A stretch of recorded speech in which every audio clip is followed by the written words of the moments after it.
কেশিয়াড়ির প্রতিবাদ এলাকার ঘটনা। মৃত্যু হয়েছে সন্দীপ সিং নামে 12 বছরের এক বালকের। মৃত্যুর কারণ নিয়ে রয়েছে ধোঁয়াশা। অসুস্থ আরও একজন, নাম রাহুল সিং। কেশিয়াড়ি গ্রামীণ হাসপাতালে ভর্তি রয়েছে সে। ঘটনায় জানা গিয়েছে সন্দীপের বাড়ি খড়গপুর লোকাল থানার ভালুক মাচা হলেও সে কেশিয়াড়ির প্রতিবাদ এলাকায় তার মামা বাড়িতে থাকতো। বাবা মহারাষ্ট্রে কাজে চলে গেছে, মাও কয়েকদিনের জন্য বাইরে চাষের কাজে গেছেন। দুজন একসঙ্গে থাকতো। রাহুলের দিদির সঙ্গে থাকতো দুজন। শনিবার সন্ধ্যায় সন্দীপ মাংস খেতে চায়। মাংস এনে দিলে দিদি উষা রান্না করে দেয়। সবাই খেয়ে ঘুমানোর পর রবিবার ভোরে দুজনেই অসুস্থ বোধ করে। সন্দীপকে হাসপাতালে আনলে চিকিৎসকরা তাকে মৃত বলে ঘোষণা করেন। রাহুল অসুস্থ, তার চিকিৎসা চলছে। মৃত্যুর পর জানা গেছে শনিবার রাতে মাংস ভাত খাওয়ার পর দুই বালক একসঙ্গে বসে মদ খেয়েছিল। এই ঘটনার জানিয়েছে তার দিদি। সে জানায় না বললেও শোনেনি। ভোরের দিকে দুজনেই অসুস্থ হয়ে পড়ে। বাড়িতে কেউ ছিল না। হাসপাতালে আনলে সন্দীপকে মৃত ঘোষণা করেন চিকিৎসক।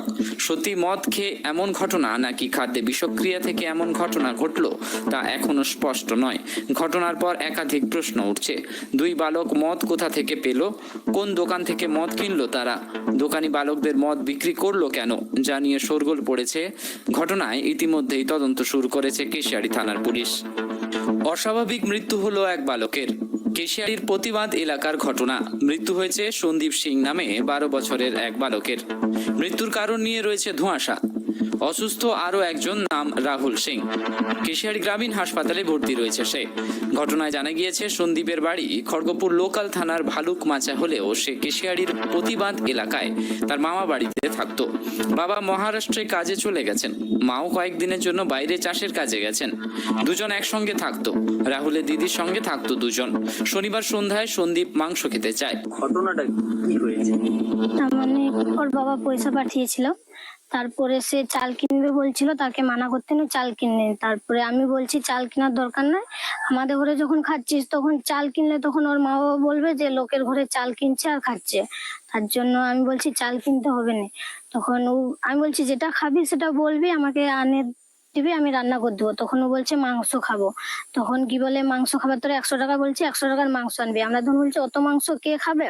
তখন 50 টাকারই মাংস আনছিলাম আর বাজার করছি 50 টাকা তেল নুন এনে ওইটাই রান্না করছি। আর কি বলে ওরা বলছে আমাদেরকে 200 টাকা দে। তখন আমরা জিজ্ঞাস করছিলি কি করবি, তখন কি বলে বলছে দে না, আমাদের দরকার আছে। তখন তাদের পয়সা, তার জন্য তাকেই দিয়ে দিছি। আর পয়সা রাখতে দিয়েছি, ওগুলা রেখেছি। আর সব পয়সা আর 200 টাকা ওদেরকে দিয়েছি। দিলে ওরা সাইকেল ওই দিকে গেছে, আমরা বাজার গেছিলাম। বাজার থেকে এসে করে রান্না, তখন কি বলে আমাদেরকে, তখন ওরা দুজন ঝগড়া লাগছে।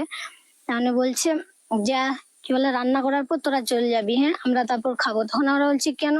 কি বলে তাহলে তোরাই মাংসটা লে রান্না করে খেলে তোরা দুজন। তখন বলছে আমরা তো রান্না করতে পারি না, রান্না করে দিবি চো, আর তারপরে আর কিছু করতে হবে না, আমরা তারপরে খাবো। তখন আমি বলছি ঠিক আছে তাহলে রান্না। তারপরে এসে রান্না করছি, তার মানে তা একটু বাতাস উঠছে বলে বাইরে করিনি, ঘরে করছি। তারপরে ঘরে রান্না করছি, কমসে কম 9টা তো বাজে গেছে। তারপরে ঠিক খাওয়া দাওয়া হয়ে সবকিছু গুছা দিয়ে তার মানে পাশের বাড়িকে শুতে গেছিলি, ঘরে তো কেউ না। তারপরে শোয়ার পর আধা রাত্রে উঠে করে ওই যে বমি টমি করছে, তোকে আমি ঘুমিয়ে গেছি, জানিনি কি হচ্ছে। ওই যে ঝিয়ারিটা উঠা ছিল, দিলে বমি টমি করে বাইরেই শুয়েছিল। আর তার